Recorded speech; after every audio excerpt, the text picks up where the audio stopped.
17 июля 1996 года авиалайнер Boeing 747-100 авиакомпании Trans World Airlines выполнял плановый межконтинентальный рейс 800 по маршруту Нью-Йорк-Париж-Рим.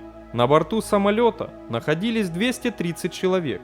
В 5 часов 37 минут Boeing 747 вылетел из Афин рейсом 881 и в 16 часов 31 минуту прибыл в Нью-Йоркский аэропорт имени Джона Кеннеди. По прибытию в аэропорт самолет был дозаправлен и сменился летный экипаж. Рейс 800 должен был вылететь в 19 часов 00, но был задержан. Причинами задержки стали неполадка в наземном оборудовании и подозрение в неправильной загрузке багажа. Багаж был загружен в самолет, а его владельца на борту не было. В 20 часов 2 минуты после устранения неполадки и подтверждения, что владелец багажа на борту, лайнер начал движение к взлетной полосе. Рейс 800 вылетел из Нью-Йорка в 20 часов 19 минут. Взлет прошел в штатном режиме. Вскоре рейс 800 получил серию указаний о наборе высоты и изменения курса.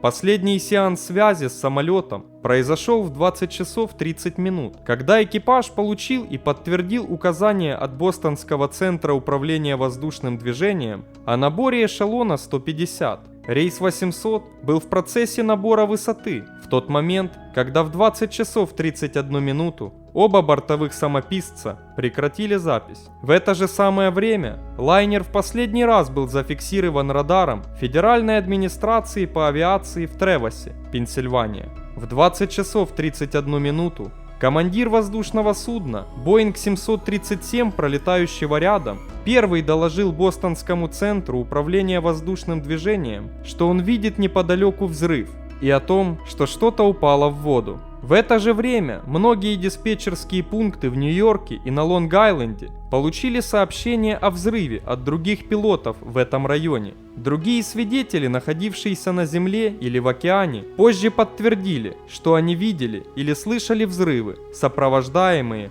облаком пламени над океаном, а также наблюдали горящие обломки, которые падали в воду. Отдельные лица в гражданских, военных и полицейских судах добрались до места катастрофы и начали поиски людей спустя минуту после падения самолета в воду. Выживших не обнаружили. Расследованием причин катастрофы рейса 800 занялся Национальный совет по безопасности на транспорте.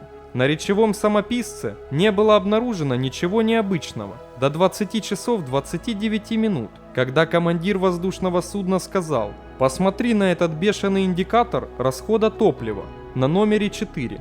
Последней записью на всех каналах речевого самописца был очень короткий и громкий звук за 0,01 секунды до конца пленки.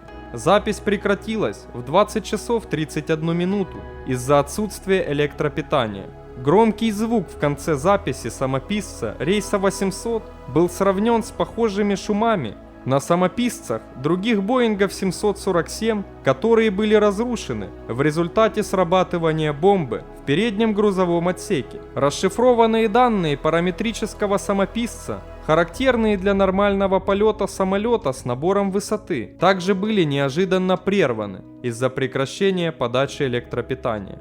Тщательный анализ раскладки обломков, найденных повреждений, следов сажи и возгорания – все это внесло вклад в понимание последовательности событий во время катастрофы рейса 800. Согласно отчету, причиной катастрофы стал взрыв центрального топливного бака, расположенного между консолями крыла в результате воспламенения горючей смеси топлива и воздуха в баке. Причиной воспламенения наиболее вероятно явилось замыкание проводов внетопливного бака, в результате которого на провода, ведущие к системе измерения уровня топлива внутри бака, было подано нештатное высокое напряжение. Однако в альтернативных версиях предполагалось, что самолет мог быть сбит ракетой ВМС США или подорван террористом-смертником. Во время расследования эксперты Национального комитета по безопасности на транспорте принимали во внимание вероятность того, что к катастрофе могли привести взрыв бомбы или попадание ракеты, но данные версии не подтвердились.